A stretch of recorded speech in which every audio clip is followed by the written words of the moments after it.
Penyakit jarang jumpa. Apakah stigma masyarakat terhadap keadaan ini yang sebenarnya berbeza berlaku dalam keadaan ataupun kalangan mereka, dan apakah sebenarnya yang paling kurang didiagnostik atau malah tiada bagi setengah keadaan? Jadi itu yang akan kita bincangkan, akan kita perhalusi satu persatu soalan berkaitan dengan penyakit jarang jumpa bersempena dengan 28 Februari setiap tahun ini merupakan hari kesedaran untuk kita menyambut dan meningkatkan kesedaran kita berkaitan dengan PJJ ataupun penyakit jarang jumpa. Assalamualaikum dan salam sejahtera. Kembali bersama dengan saya Anim Izzati dalam Hello Doktor pada minggu ini. Seperti mana yang dikabarkan tadi, kita akan bincangkan topik itu, dan hari ini saya tidak keseorangan. Di studio saya bersama dengan, terus sahaja saya perkenalkan bersama dengan anda, Dr. Ngu Lok Hock, pakar perunding kanan pediatrik genetik dan Ketua Jabatan Genetik Hospital Kuala Lumpur. Hello Doktor, apa khabar? Selamat petang. Ya, terima kasih kepada saudari pengacara. Demikian juga dengan para penonton di rumah. Ya, itu dia. Para penonton di rumah, ini merupakan topik untuk anda. Bersama dengan saya ada seorang doktor yang akan menjawab satu persatu soalan kita. Kalau anda ada apa sahaja soalan ataupun pengalaman berkaitan dengan topik kita pada hari ini, bolehlah titipkan di ruangan komen di Facebook kami, Hello Doktor TV3, ataupun simpan dahulu nombor ini 0377261603 untuk anda hubungi jika kita ada masa yang boleh kita luangkan bersama untuk kita sama-sama berkongsi, menimba ilmu pengetahuan tentang PJJ ataupun penyakit jarang jumpa. Baiklah, kembali bersama dengan Dr. Ngu.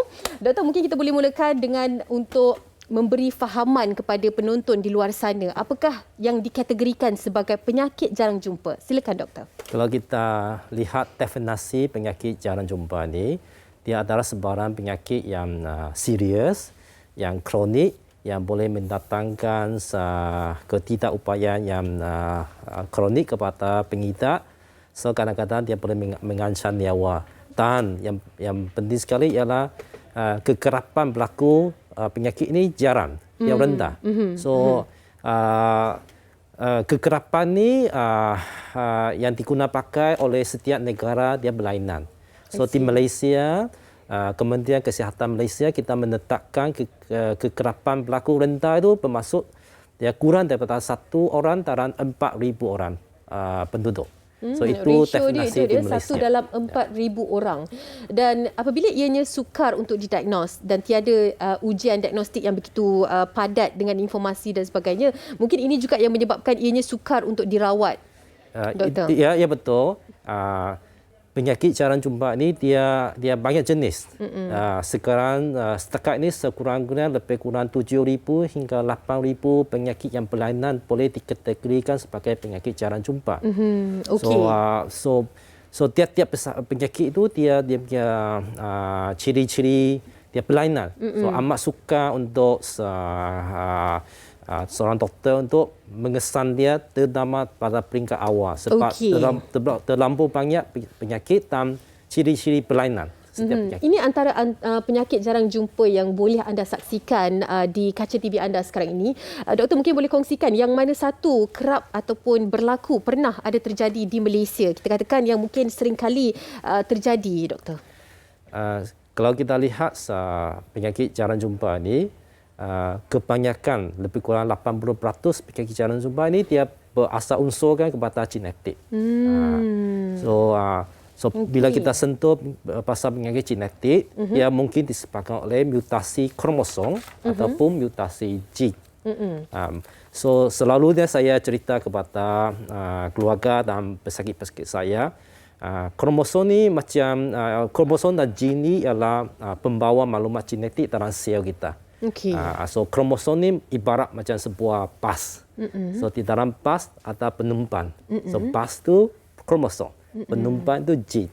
So mutasi itu mungkin berlaku pada kromosom ataupun pada gen.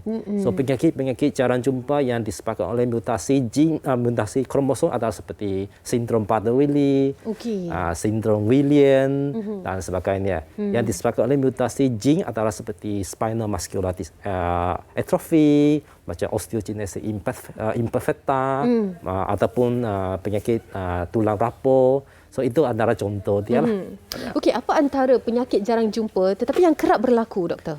So mengikut kajian yang benar kita lakukan bersama-sama dengan peneliti daripada Universiti Tempatan, kita dapati penyakit jarang jumpa yang mempunyai insiden yang lebih tinggi di Malaysia termasuk macam sindrom Marfan, penyakit tulang rapuh, Prader-Willi, sindrom Prader-Willi, milas, ya betul, dan penyakit lysosom. Ya, ini antara yang perlu kita fahami dan satu persatu kita akan kongsikan bersama dengan anda. Apakah contoh kan? Kadang-kadang itu nama saintifik. Saya pun faham mungkin dalam kalangan kita kurang faham apakah sebenarnya simptom yang dikaitkan dengan nama saintifik seperti mana yang anda saksikan. Kita akan masih lagi bersama dengan Dr. Ngu, tapi untuk anda semua jom sama-sama kita fahami apakah sindrom Prader-Willi. Saksikan.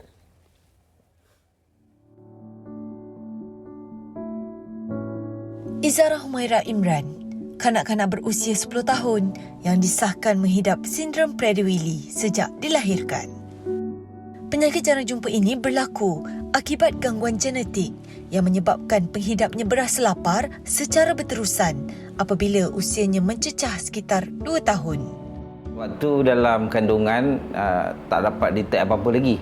Sebab kandungan sama dengan kelima-lima beradik punya proses sama. Tapi start dia bersalin, waktu tu kita dah nampak kelainan lah, yang mana dia punya anggota badan terlalu lembek. Dia tak boleh menyusu. So start daripada situ lah. Doktor buat research dan buat tahu yang dia ada positif Prader-Willi syndrome ni.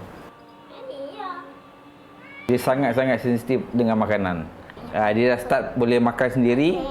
Kita dah tak boleh kontrol pasal makanan dia. Contohlah kalau kita bawa pergi mall, makan dekat food court atau mana-mana restoran. Sementara kita tunggu kita punya meal sampai, table sebelah tu dah katalah dah ada meal kan.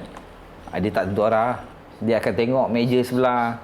Dia akan pergi table sebelah, dia akan gunalah dia punya keistimewaan yang dia ada ni. Bagaimanapun, pelbagai inisiatif telah dilakukan oleh ibu bapanya dalam membantu Izara mengendalikan diri agar tidak makan secara berlebihan sehingga mengakibatkan obesiti. Yang mana adik-adik dia, kakak dia dah tahu penyakit dia ni ada masalah makanan. Masing-masing dah tahu waktu bila sesuai waktu time untuk dia makan. Kita ada buat jadual. Mana kalau makan, semua kena makan sekali. Tak boleh okey, sejak orang ni nak makan, sejak orang ni nak makan. Mana kalau 5 kali makan, 5 kalilah dia akan makan. Makanan ni memang penyakit dia. So kalau dia minta, tak dapat, dia akan mengamuk. Dia akan menjerit. Dia akan menangis. Sampai nak dapatkan makanan tu. Antara kitchen dengan hall ni kita ada pagar. Supaya dia tak boleh lepas ke pagar tu. Sebab pernah jadi insiden waktu malam dalam pukul 2-3 pagi tu, kita tengok dia dah tak ada tempat tidur dia. So kita tengok dia dah pergi ke dapur. Dia boleh makan non-stop tanpa henti. Orang lain dah sudah, dia tak sudah lagi. Sebab kan takut dia dah terlalu banyak makanan kat badan, dia makan takut tak hadam ke apa ke. Selagi ada makanan kat situ, selagi tu dia kat situ. Sedap kan? Sedap kan? Permulaan penjagaan makanan amat penting. So kalau dah tak boleh nak kontrol peringkat awal, memang terlambat. Walaupun orang lain yang tak tahu tu anggap kita ni zalim, sanggup tak bagi anak makan. Perkataan tu bagi kita yang parent ni jangan ambil kisah pasal benda tu. Sebab bila kita kesian, dia akan dapat apa yang dia nak, waktu dah terlambat. Makan itu adalah penyakit dia. Itu yang kadang-kadang bila kita katakan makan ni untuk kita sihat, untuk kita membesar dan sebagainya. Tapi dalam satu kondisi yang begitu jarang sekali jumpa, makanan merupakan penyakit pula, Doktor. Doktor mungkin boleh kongsikan yang lebih untuk kita fahami Prader-Willi ini, Doktor. So, sindrom Prader-Willi ini dia disebabkan oleh mutasi kromosom. So, kalau kita lihat dalam sel kita ada 23 pasang kromosom. Ataupun jumlah dia 46. So, sindrom Prader-Willi ini dia berlakunya gangguan pada kromosom pasangan nombor 15. So, ada setengah-setengah gene pada kromosom 15 ni tidak berfungsi. Iaitu yang berasal daripada bapa. So, kromosom 15 ni ada sepasang. Satu dari ibu, satu dari bapa. So, kalau ada gangguan gene yang berasal pada kromosom 15 yang berasal dari bapa, dia akan menyebabkan sindrom Prader-Willi. Okey. Doktor, sampai waktu usia dia berapa dia akan mengalami kondisi-kondisi seperti yang dikongsikan tadi? Sindrom Prader-Willi ini dia ni seumur hidup. Tapi dia penyakitnya, sindrom ini ada terbagi kepada beberapa peringkat.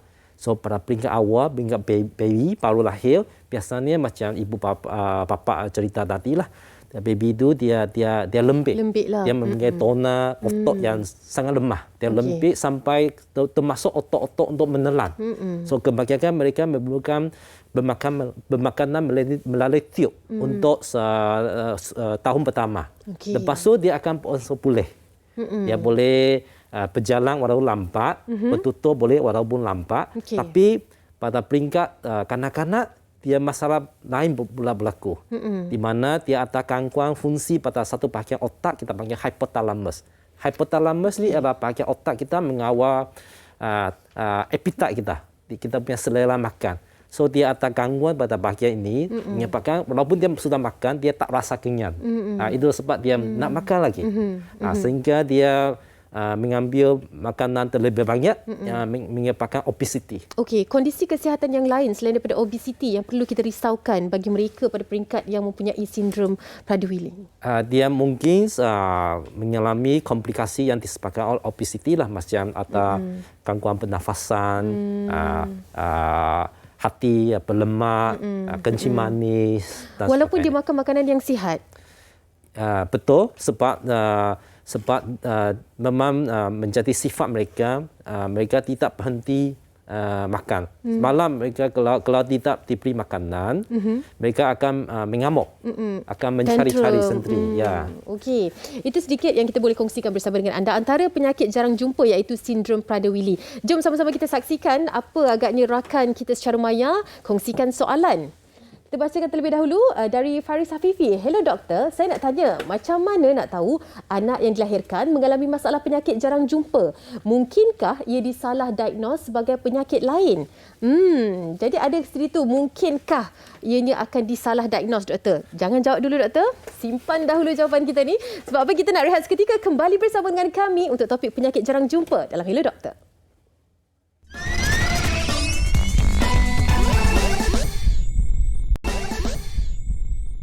Kembali bersama dengan kami, saya dan juga Dr. Ngu dalam Hello Doktor untuk kita bincangkan tentang penyakit jarang jumpa. Kali ini kita nak jawab soalan daripada rakan kita di Facebook yang bertanyakan tentang macam mana nak tahu anak yang dilahirkan mengalami masalah penyakit jarang jumpa.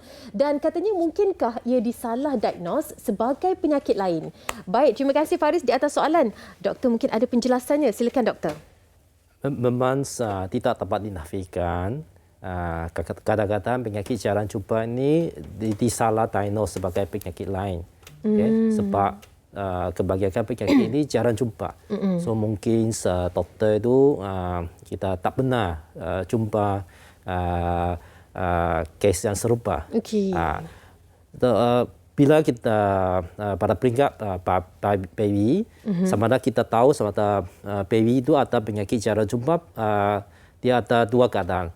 Sama ada dia ada perubahan fizikal yang ketara, mungkin dia ada kecacatan kongenital tertentu atau rupa bentuk tertentu. Dari situ doktor mungkin boleh mensyaki ini salah satu penyakit genetik yang jarang jumpa, dan mungkin doktor akan mengecualikan ujian genetik. Tapi ada juga penyakit jarang jumpa, dia tak ada, dia baby itu lahir macam normal. Dia tak ada perubahan fizikal. So ini kadang-kadang suka kita untuk kena pasti pada peringkat awal lah. Tapi di negara-negara tertentu dia ada macam program kita panggil saringan bayi. IEM untuk penyakit-penyakit inborn error metabolism. So dia akan ambil beberapa titik setara baby itu untuk buat ujian saringan. Seawal kandungan itu 7-8 bulan boleh? Biasanya untuk saringan baby kita lakukan masa dia baby itu berusia 2 atau 3 hari. Oh, selepas dah dilahirkan. Betul. Jadi seawal itu mungkin juga possibility untuk lebih cepat dapatkan dawatan. Betul. Ini untuk saringan baby ini biasanya kita tumbuh kepada penyakit jarang jumpa yang ada rawatan spesifik. Okey, baik. So Okey, doktor, kita ada seorang pemanggil, katanya Nazri dari Terengganu, nak kongsikan doktor tentang anak dia yang ada kondisi juga penyakit jarang jumpa. Assalamualaikum Nazri. Waalaikumsalam warahmatullahi. Selamat petang. Hello doktor. Ya, terima kasih Encik Nazri. Katanya nak kongsikan pengalaman. Ya. Silakan. Silakan Cik Nazri. Okey, anak saya yang kelima, saya mendapat tahulah anak saya ni mempunyai penyakit jara jumpa, tetapi tidak pastilah penyakit apa. Okey. Pada permulaannya. Cuma saya dapat tekalah sebab anak saya ni macam ya, anak saya ni anak yang kelima. Okey. Tapi saya peliklah sebab yang atas 4 orang lagi tu saya tengok perkembangan dia macam biasalah. Okey. Tapi anak saya yang keempat ni dia macam yang kelima ni macam lambat sikit perkembangannya. Sampai umur 3 tahun lebih pun tak dapat buat apa-apa. Cuma menangis pun kurang, makan pun beri baru menyusu. Jadi saya refer kepada hospital daerah dan daerah refer kepada pediatrik Kuala Terengganu. Okey. Jadi doktor yang ambil kes ni Dr. Jimmy. Jadi saya dapat maklumat ni setelah setahun lebih buat diagnostik baru doktor declare anak saya ni mengalami Williams syndrome. Okey. Jadi di sana saya banyak belajarlah. Saya cari dalam internet macam mana rupa wajah. Memang mirip dia saya cari dalam internet memang betul-betul lah. Seluruh dunia ni mukanya sama. Jadi saya belajarlah macam mana nak manage dia. Memang dia terlalu slow lah, terlalu lambat. Yelah, sebab satunya mungkin diagnostik itulah kan. Cik Nazri, terima kasih banyak-banyak berkongsi dengan kami. Itu antara tambahan juga value kepada perbincangan kita pada hari ini. Terima kasih. Assalamualaikum Cik Nazri. Sindrom Willy yang mungkin William syndrome. Maaf, saya betulkan semula. Mungkin doktor nak kongsikan sedikit secara ringkas ni doktor? Sindrom Willy ni sejenis penyakit masalah kromosom. Iaitu kromosom nombor 7. Okay. So memang betul macam Encik Nazri cakap tadi, pada peringkat awal mungkin perubahan wajah itu tidak ketara. So ini antara punca lah mengapa pengesangannya mungkin lambat lah. Okay. So bila kanak-kanak itu membesar, dia akan mula perubahan wajah itu akan jadi lebih ketara lah. Doktor yang berpengalaman biasanya boleh mengesan, mengecan ini sindrom William dan melakukan ujian kromosom untuk mengesahkan sindrom inilah. So sindrom William ini dia biasanya kanak-kanak dia mungkin lewat dari segi perkembangan. So dia perlukan rawatan sokongan macam fisioterapi, rawatan cara kerja untuk maksimalkan dia punya potensi lah. Lagi satu masalah ialah dia mungkin paras kalsium dalam badan dia mungkin lebih tinggi lah. So itu kena dipantau dari masa ke semasa. Pemakanan kena jagalah. Ya. So dia kena elakkan makanan yang tinggi dalam kandungan kalsium. So kadang-kadang kita kena memberi susu khas yang rendah kalsium kepada kanak-kanak macam ni. Itu dia. Banyak sebenarnya kita nak tahu. Makin lama makin... yelah, sebab kadang-kadang benda ni jarang dan kita tak tahu kan. Kalau kita nak belajar, teruskan bersama dengan kami. Tapi kita nak tahu satu lagi. Beberapa pesakit PJJ sudi ditemu bual dan juga mereka kongsikan keadaan kesihatan mereka. Jom, sama-sama kita saksikan.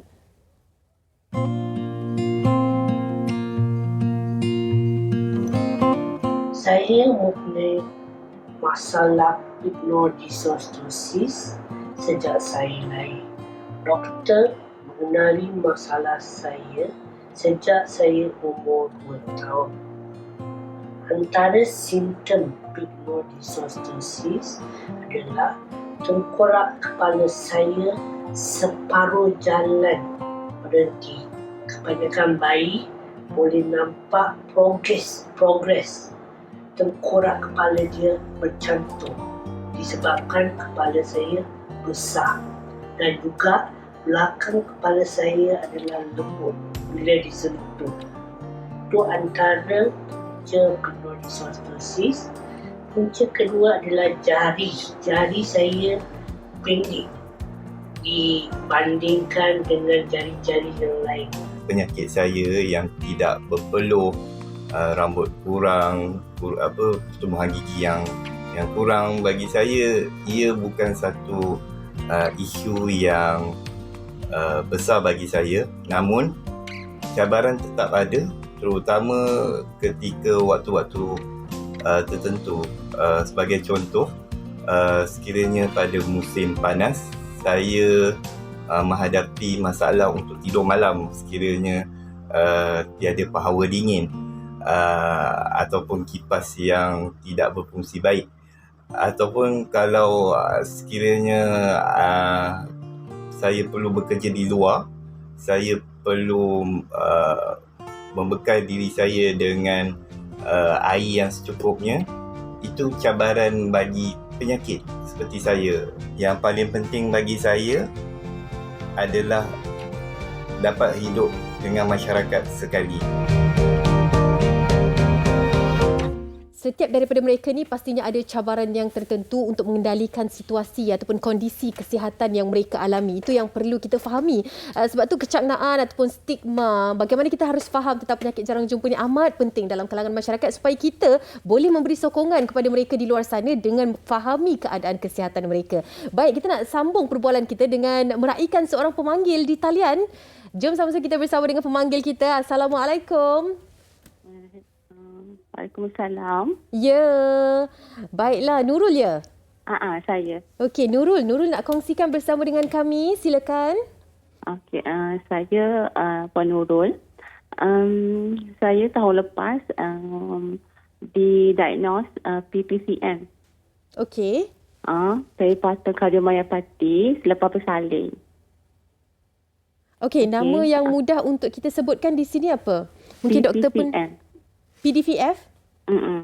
Okey, apa kondisi kesihatannya yang mengganggu Nurul? Selepas saya bersalin tu, doktor bagi tahu dia kata otot jantung saya lemah lah.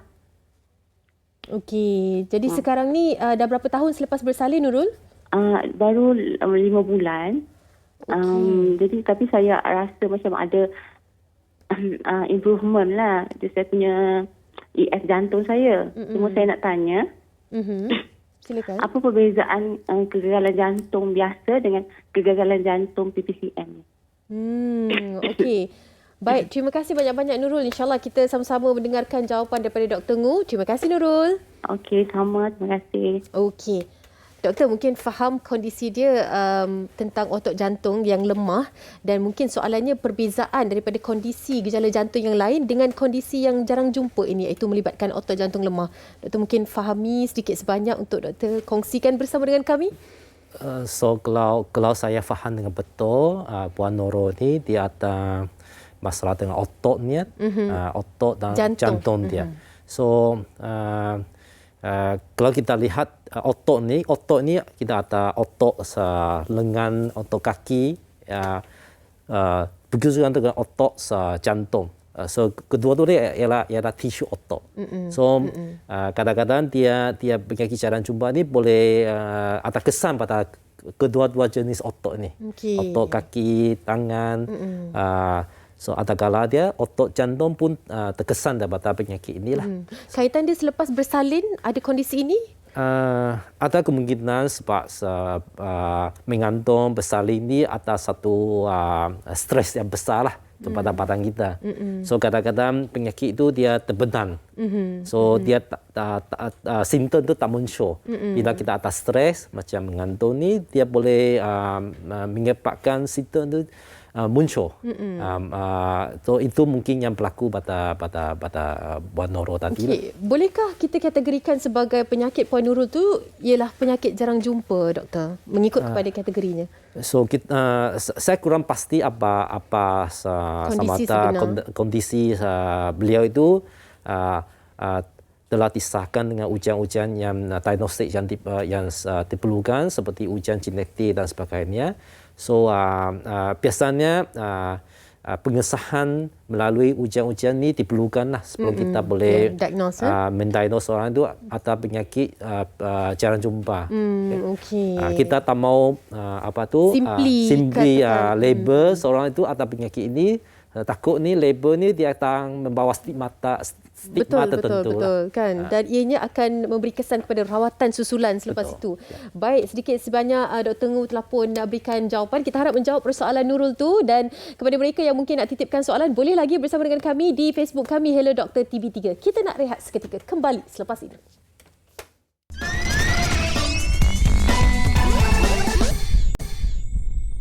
Masih lagi bersama dengan kami dalam Hello Doktor untuk kita bincangkan tentang penyakit jarang jumpa. Selain daripada meningkatkan kesedaran kerana bersempena dengan 28 Februari setiap tahun merupakan hari kesedaran untuk penyakit jarang jumpa, kita pun nak sama-sama fahami sebagai masyarakat yang ianya sudah terbukti berlaku dalam kalangan kita yang begitu beza sekali keadaannya.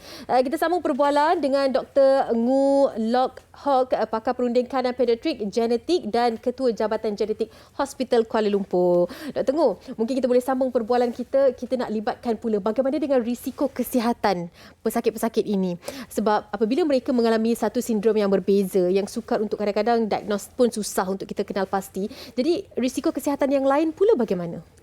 So langkah pertama, bila kita mensyaki seorang bersakit itu mempunyai penyakit jarang jumpa, kita kena pasti identiti sebenar penyakit itu. Sebab penyakit berlainan dia punya risiko kesihatan, dia punya simptom dia berbeza. So sebelum kita boleh kena pasti hala tuju yang tepat dari segi pengurusan klinikal dan sebagainya untuk pesakit itu, kita kena ada diagnosis yang betul. Okey. Antara yang kalau kita sentuhkan yang paling sukar untuk kita kenal pasti dari sudut simptom ataupun kesannya yang melibatkan jangka hayat pesakit itu pula. Kan saya ada terbaca artikel mengatakan yang kanak-kanak kalau serius sindromnya 5 tahun itu merupakan jangka masanya. 30% melibatkan peratusan yang tinggi juga, doktor. Jadi bagaimana jangka hayat seseorang itu untuk diletakkan dalam situasi ini? Memang tidak dinafikan kebanyakan penyakit jarang jumpa adalah di kalangan kanak-kanak. So ada penyakit jarang jumpa yang bersifat lebih serius. Dalam kes macam ini mungkin jangka hayat mereka terhad. Tapi ada juga yang bersifat kurang serius, yang lebih kronik, mereka boleh hidup dalam jangka masa panjang dengan perawatan klinikal dan sokongan yang baiklah. Ada juga yang mungkin dah dewasa baru mereka dapat didiagnos sebagai ada penyakit jarang jumpa. Itu memang betul. Jadi kalau kondisi begitu, rawatan yang berbeza pula perlu dilakukan. Ya, betul. Okey. Kita akan sentuh tentang rawatan satu persatu dan kita nak juga kongsikan bersama dengan anda sebelum kita perkenalkan tetamu seorang lagi yang kini bersama dengan kami di studio. Jom sama-sama kita kenali siapakah individu ini. Saksikan.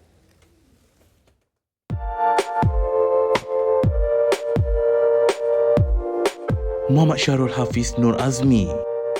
Berusia 30 tahun, dia mengidap penyakit jarang jumpa yang dikenali sebagai pseudoachondroplasia. Lebih mesra dengan panggilan Syahrul, dia kini berkhidmat sebagai penganalisis data.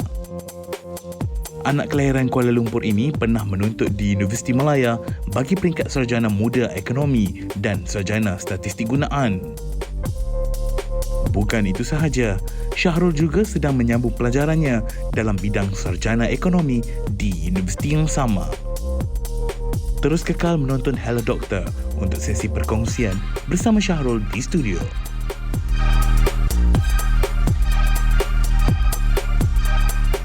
Ya, bersama dengan kami di studio Muhammad Syahrul Hafiz, seorang yang kita bawakan di sini penghidap pseudoachondroplasia yang mana kita nak kongsikan bagaimana agaknya keadaan sebenar.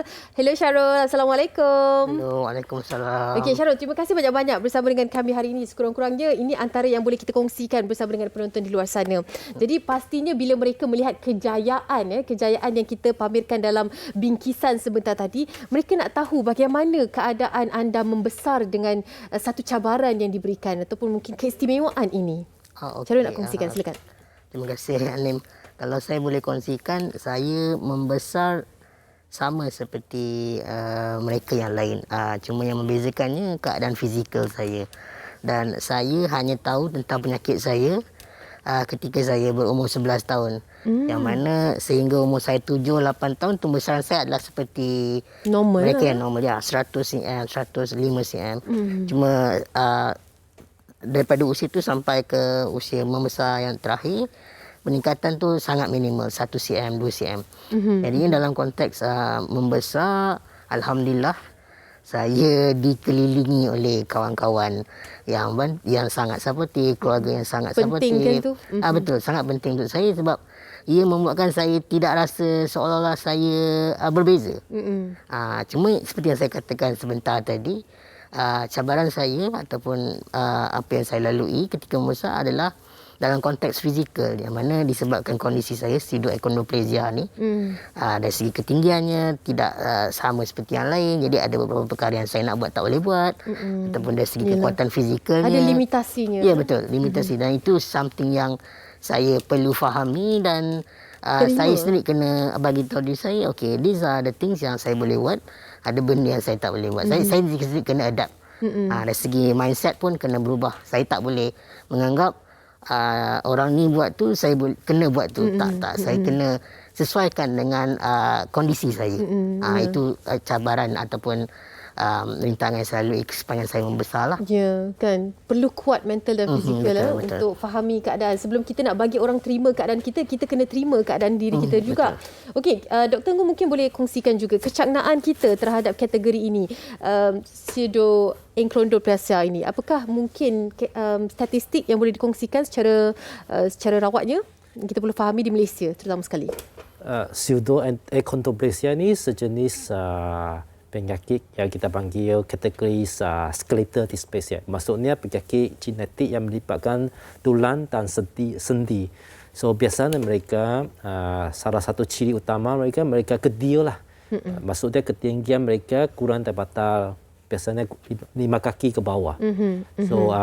So ada banyak jenis penyakit yang tergolong dalam kategori ini. So mereka biasanya selain daripada ketinggian yang terhad, biasanya mereka mungkin bahagian tangan dan kaki lebih terjejas berbanding dengan tubuh. Maksudnya nisbah, ratio itu berubah.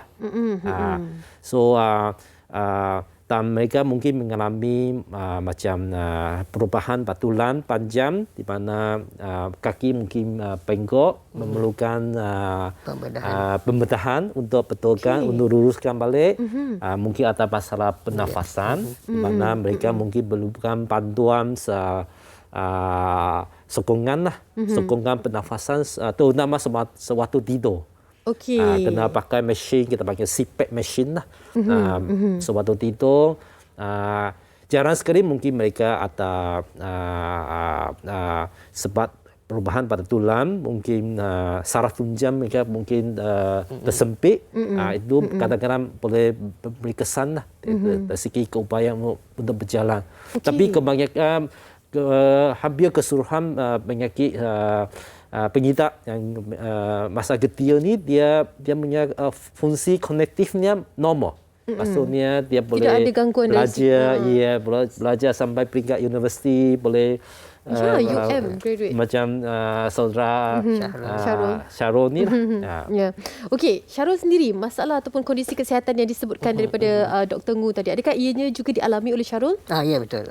Untuk saya ada kalanya memang saya ada masalah berkaitan dengan pernafasan. Tapi sebab saya dah belajar untuk beradaptasi dengan masalah tu, jadi saya dah boleh kontrol. Dari kala kecil ni memang saya ada asma. Tapi sekarang dah sangat jarang, sangat jarang.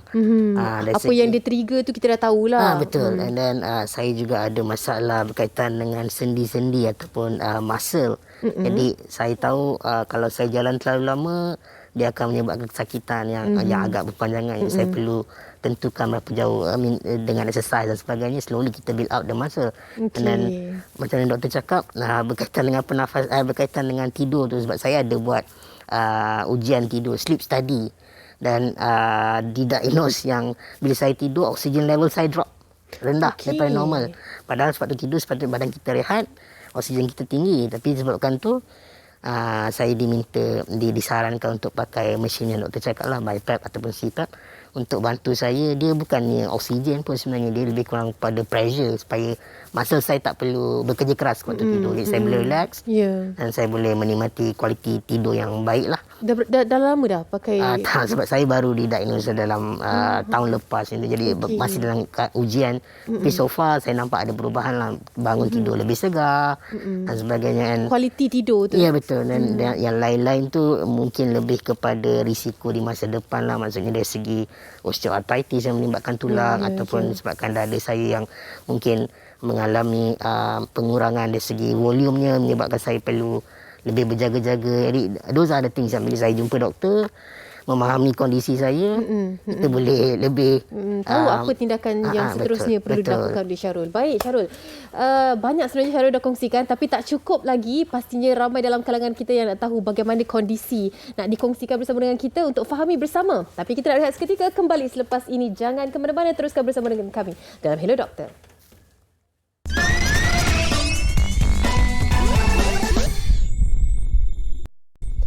Terima kasih kerana masih lagi bersama dengan kami dalam Hello Doktor untuk topik kita pada hari ini, iaitu penyakit jarang jumpa. Bersama dengan dua insan hebat yang berkongsi dari awal sehinggalah ke saat ini.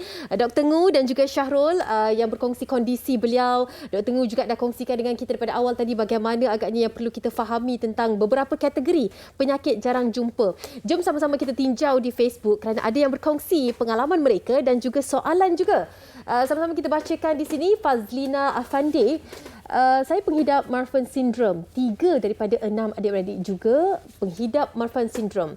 Ianya agak menyukarkan kehidupan seharian kami pada mulanya, but as time pass by, kami terbiasa. Kami juga mengalami masalah tulang belakang, rabun kronik dan lain-lain. Baik Fazlina, terima kasih di atas perkongsian. Kita harap kalian tabah juga. Harapnya perkongsian hari ini dapat membantu Fazlina dan keluarga. Yang kedua, Siti Tuniza. Anak saya 2 orang lelaki ada sindrom Marfan, tapi kami ibu bapa tak ada Marfan. Macam mana agaknya anak-anak saya boleh dapat, dan memang seumur hidup ke? Kena selalu jumpa doktor, sekarang dah 13 tahun. Ulang-alik hospital. Baik, kali ini kita nak berkongsi pula tentang sindrom Marfan. Dr. Ngu, penjelasannya mungkin boleh dikongsikan bersama dengan kami. So, sindrom Marfan dia adalah sejenis penyakit genetik yang menyebabkan tisu penghubung pada kita terjejas. Okey. So disebabkan itu biasanya pengidap itu dia punya sendi itu menjadi fleksibel. Dia punya jari panjang, dia punya kanta mata itu mungkin terkeluar. Okay. Tapi kesan yang paling utama, paling bahaya untuk sindrom Marfan ini ialah dia punya saraf darah utama dari jantung iaitu aorta. Dia boleh bengkak. Dan kalau tidak dikesan awal, tidak diberi rawatan, mungkin dia boleh pecah dan mengancam nyawa. Yeah. So biasanya untuk pengidap sindrom Marfan, kita akan melakukan pemeriksaan bersama-sama ke pakar jantung, dan kalau dapat dikesan dia punya saiz aorta itu sudah lebih besar daripada normal, kita akan bagi ubat untuk memperlahankan dia punya kadar pembesaran. So dia kena dipantau secara berkala setiap 3 bulan ataupun setiap 6 bulan untuk seumur hidup. Sebab kita nak kesan memantau mengesan. Kalau dia punya saiz aorta itu sudah terlalu besar, mungkin dia perlukan pembedahan untuk betulkan saraf darah tersebut. Yeah. Pengesanan awal ini mungkin dapat menyelamatkan beberapa keadaan. Ya. Menjawab persoalan daripada rakan kita tadi, adakah perlu jumpa seumur hidup? Dah 13 tahun ulang-alik di hospital. Ya, inilah yang perlu dilalui oleh keluarga ini. Yang saya perasan bila seorang, kalau sindrom Marfan ni, dia dalam kalangan keluarga boleh terjadi lebih daripada seorang. Dia jadi macam tak jarang sangat. Maknanya sebab tadi 3 daripada 6 keluarga. Adakah itu yang memang 100% genetik lah? Ya, dia memang sindrom Marfan ni memang dia penyakit genetik yang turun-temurun. Yang menonton tadi yang dia sebut bahawa kedua ibu dan bapa dia tak ada. Kadang-kadang mutasi tersebut dia cuma berlaku pada sel pembiakan saja. Maksudnya sel sperma ataupun sel ovari saja. So tapi ibu bapa tersebut dia sehat. Dia punya mutasi itu berlaku pada tisu tertentu saja. Itu mungkin boleh menerangkan mengapa dia pulang dalam keluarga walaupun kedua-dua ibu bapa dia sehat. Tak ada sihat, tak ada Marfan ataupun seperti mana sindrom Marfan yang dikongsikan tadi. Baik, itu soalan. Terima kasih kepada anda semua yang sangat sporting berkongsi dengan kami keadaan anda di Facebook kami. Kita berbalik juga kepada Syahrul yang juga sangat sporting hadir di sini berkongsi, dan kabarnya juga Syahrul merupakan salah seorang yang ada persatuan lah yang lebih besar lagi kita katakan mereka juga semua dikumpulkan mempunyai kategori-kategori yang berbeza. Cumanya yang sama mungkin anda sangat jarang dijumpai. Ya, betul. Jadi mungkin boleh kongsikan bagaimana ianya dapat membantu sebagai salah satu support system juga dalam kalangan kalian ini. Okey, baik. Terima kasih. Berkaitan dengan persatuan, persatuan tu dinamakan Persatuan Penyakit Jarang Jumpa atau dalam bahasa Inggerisnya Malaysian Rare Disease Society, MRDS. Anda semua boleh follow kami di Facebook ataupun Instagram. Yang menarik tentang persatuan ini ataupun yang membantu tentang persatuan ini adalah bila mana sebab penyakit ini sendiri jarang dijumpai. Jadi untuk kita mendapatkan maklumat, dia tidak seperti penyakit-penyakit yang lain yang begitu mudah didapati. Kan? Betul. Jadi dan dari segi pengalamannya pun berbeza-beza. Jadi bila adanya persatuan sebegini, pada saya, ia membantu saya untuk satu memahami penyakit tersebut. Kalau saya ada penyakit pseudoachondroplasia, mungkin saya tidak tahu, tapi mungkin ada yang dah melaluinya. Mungkin yang lebih berusia dari saya, dia dah melaluinya dan dah mendapatkan cara terbaik untuk menanganinya ataupun hidup dengannya. Saya boleh bertanya terus, berkongsi pengalaman dan sebagainya. Keduanya, persatuan ini juga giat mencari alternatif, berkolaborasi dengan pakar-pakar perubatan, bukan sahaja di Malaysia, bahkan di luar negara, untuk kita mendapatkan khidmat nasihat berkaitan dengan perubatan ataupun cara rawatan dan sebagainya. Jadi dari sini saya melihat dengan adanya persatuan ini, dia dapat membantu, kalaupun tidak banyak, mungkin sedikit sebanyak membantu keluarga ataupun penghidap penyakit jarang jumpa untuk mendepani kondisi mereka di masa depan. Kerana kalau mereka bergerak sendiri mungkin agak lambat dan sukar informasi itu. Tapi kalau mereka bergerak secara berkumpulan, lebih senang untuk mereka mendapatkan informasi, terutama sekali kajian-kajian dan dapatkan rawatan yang sesuai yang diperlukan oleh kategori ini. Baik, kita nak raikan juga satu lagi soalan di Facebook kami. Nur Hazulizan Anwar. Selamat petang doktor, anak lelaki saya telah didiagnos Costello Syndrome. Sekarang usia 9 tahun, saya dapati anak saya kerap muntah tanpa sebab. 4 bulan sekali, mesti kena sejak tahun 2020. Saya rasa bukan food poisoning sebab anak-anak yang lain okey. Adakah ini salah satu ciri yang terdapat dalam sindrom Costello? Baik, satu lagi sindrom yang kita pelajari hari ini, sindrom Costello. Dr. Ngu, sedikit lagi penjelasan silakan. Sindrom Costello ni memang jarang, tak ramai pesakit di Malaysia. So ciri-cirinya dia ada perubahan wajah di mana dia macam kasar lah. Kulit dia jadi tebal. Okey. So salah satu komplikasi sindrom Costello ini, dia mungkin dapat ada risiko lebih tinggi untuk dapat ketumbuhan. So kadang-kadang mereka juga ada masalah pemakanan dan sebagainya. Itu mungkin yang itu yang muntah dan sebagainya yang terjadi pada anak penuntut ni lah. Tapi saya akan nasihatkan puan untuk berbincang dengan doktor supaya mungkin dilakukan pemeriksaan yang lebih teliti lah. Sama ada punca lain ataupun dia memang sebahagian daripada masalah sindrom ini. Kan, sebab kadang-kadang kita takut ada pula kondisi kesihatan yang lain menyebabkan muntah dan sebagainya, itu berlaku kepada anak puan. Jadi kita harapkan sedikit sebanyak apa-apa pun konsultasi daripada doktor itu sangat-sangat penting. Doktor, mungkin sebagai untuk kita rangkumkan segala perbincangan kita kan, apa yang perlu pesakit-pesakit ini ataupun keluarga mereka ketahui, yang perlu diberi tindakan awal terlebih dahulu. Apa-apa pun yang berlaku, ini perlu dilakukan untuk mereka. Mungkin doktor nak kongsikan sedikit sebanyak? Bagi saya, kalau ibu bapa ataupun orang ramai mensyaki diri sendiri ataupun anak mempunyai penyakit jarang jumpa, jalan yang paling baik dapatkan nasihat kepakaran daripada doktor ataupun kita ada juga NGO yang di Malaysia.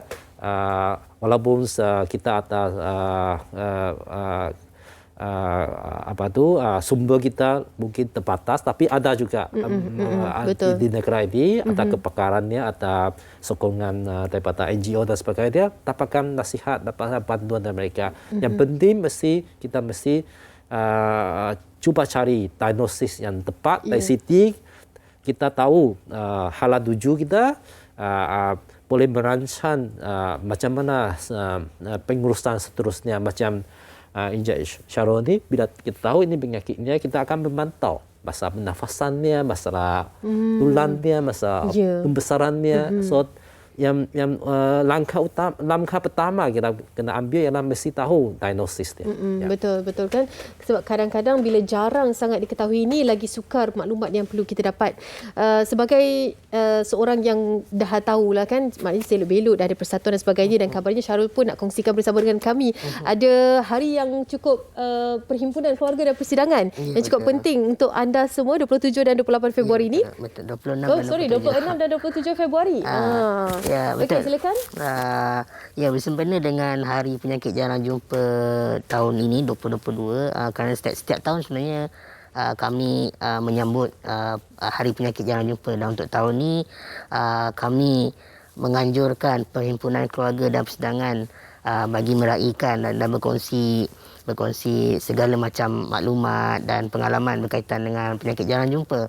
Pada 26 dan 27 Februari kami ingin menjemput masyarakat di luar sana, terutama mereka yang secara langsung sama ada menghidap ataupun keluarga kepada penghidap penyakit yang atau mereka siapa-siapa saja yang ingin lebih mengenali dan mengetahui tentang penyakit, untuk bersama-sama dengan kami untuk persidangan ini. Secara maya, secara Zoom meeting. Kalau anda dapatkan maklumat lanjut, boleh sahaja pergi ke Instagram mereka. Mereka ada postkan juga untuk 26 dan juga 27 Februari ini. Jangan lupa rakyat Malaysia, sama-sama kita tingkatkan kesedaran kita. Mana tahu dalam kalangan kita nanti mungkin akan berlaku. Kita tak tahu, kan kita tahu. Jadi kalau kita ada ilmu, mungkin apa yang kita pelajari itu boleh kita praktikkan. Syarul, ada tak kata-kata semangat yang perlu diberikan kepada mereka di luar sana yang juga mengalami situasi yang sama? Sokongan moral sangat diperlukan. Jadi mungkin Syarul nak kongsikan? Buat mereka-mereka di luar sana penghidap penyakit jarang jumpa, saya tahu keadaan tu sukar. Sakit in itself is painful. Tapi especially untuk penyakit jarang jumpa, kita kadang tak jumpa rawatannya lagi, tak jumpa ubat, dan ada kalanya sangat menyakitkan. Tapi untuk saya, walaupun saya mungkin lebih bernasib baik berbanding teman-teman saya yang mungkin mengalami masalah yang lebih kronik, lebih kritikal. Jangan berputus asa, teruskan kehidupan, cari nilai-nilai positif yang kita boleh sematkan dalam diri kita untuk menelusuri kehidupan ni, dan cuba berkawan, berkenal dengan mereka-mereka yang lain di sana, khususnya masyarakat di luar sana. Saya nak berpesan dan memohon supaya janganlah ada prejudis ataupun diskriminasi terhadap penyakit jarang jumpa, ataupun mereka-mereka yang sebab macam saya penyakit jarang jumpa, saya dibolehkan untuk mendaftar sebagai OKU. Jadi saya sebutkan juga untuk OKU supaya kita sama-sama menjadi sebuah keluarga mereka yang lebih prihatin, lebih cuba memahami satu sama lain dan tidak sewenang-wenangnya menghamburkan kata-kata yang kurang baik dan sebagainya. Baik, Syarul, terima kasih banyak-banyak. Itu dia tetamu kita pada hari ini, Dr. Ngu Lok Hock, pakar perunding kanan pediatrik genetik dan ketua Jabatan Genetik Hospital Kuala Lumpur, dan kita ada Muhammad Syahrul Hafiz yang kongsikan bersama dengan kita. Alhamdulillah, terima kasih kepada anda semua penonton di luar sana yang tak berhenti untuk kongsikan pandangan, respon anda. Teruskan bersama dengan kami di minggu hadapan kerana topik yang cukup menarik juga, kenali gejala stroke. Kita jumpa pada minggu hadapan bersama dengan rakan pengacara saya. Assalamualaikum dari saya. Jaga diri dan stay safe. Assalamualaikum. Bye-bye. Thank you so much. Thank you.